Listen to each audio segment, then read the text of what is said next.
முன்பெல்லாம் பாத்தீங்கன்னா ஒரு நடிகருடைய செல்வாக்கு என்பது அவர்களுடைய ரசிகர்கள் திரையரங்கிற்கு கொடுவதை வைத்து நிர்ணயிக்கப்பட்டிருக்கு. ஆனால் தற்பொழுதைய நிலைமையை வேற மாரி மாறி இருக்கு. அதாவது சமூக வலைத்தளங்கள் தான் எந்த ஒரு ஹீரோ வெற்றி பெற வேண்டும், எந்த ஒரு ஹீரோ டம்மியாக்கப்பட வேண்டும் என்பதை முடிவு செய்கிறது. ஒரு திரைப்படம் வெற்றி படமா அல்லது தோல்வி படமா என்பதை வீட்டில் இருந்தபடியே 2-3 ட்விட்டர் பதிவின் மூலம் செய்து விடுகிறார்கள்.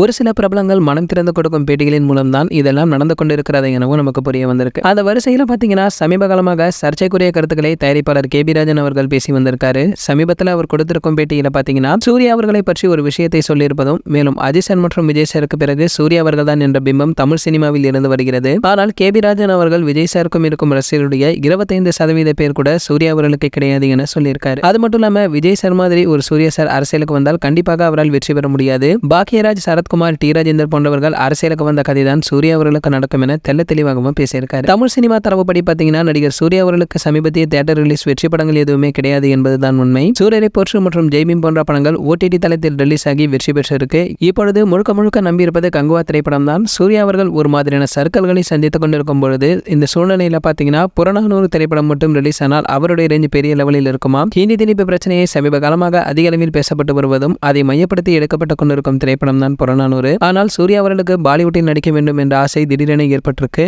இதனால இந்த புறநானூறு திரைப்படத்தில் இந்திய எதிர்ப்பு வசனங்கள் வருவதையெல்லாம் தவிர்க்க வேண்டும் என அவர் இயக்குனர் சுதா கங்காரா படத்தில் வலியுறுத்தி வந்து கொண்டிருக்காரு. மேலும் இதனால் இவர்கள் 2 பேருக்குமே இந்த திரைப்படத்தின் மூலம் ஒரு விதமான கசகம் இருக்கிறது. உண்மையை சொல்லப்போனால் இன்னும் சில நாட்களில் புறநானூறு திரைப்படத்தில் சூர்யா அவர்கள் விலகக்கூட நிறைய வாய்ப்புகள் இருப்பதாகவும், மேலும் சூரரை போற்றும் மற்றும் ஜேபி வரிசையில் என்று பேசக்கூடிய திரைப்படம் தான் புறநானூறு. அது மட்டும் இல்லாமல் பாலா அவர்களுடன் ஏற்பட்ட கருத்து வேறுபாட்டால் சூர்யா அவர்கள் வணங்கான் திரைப்படத்தில் இருந்து விலகிவிட்டார்.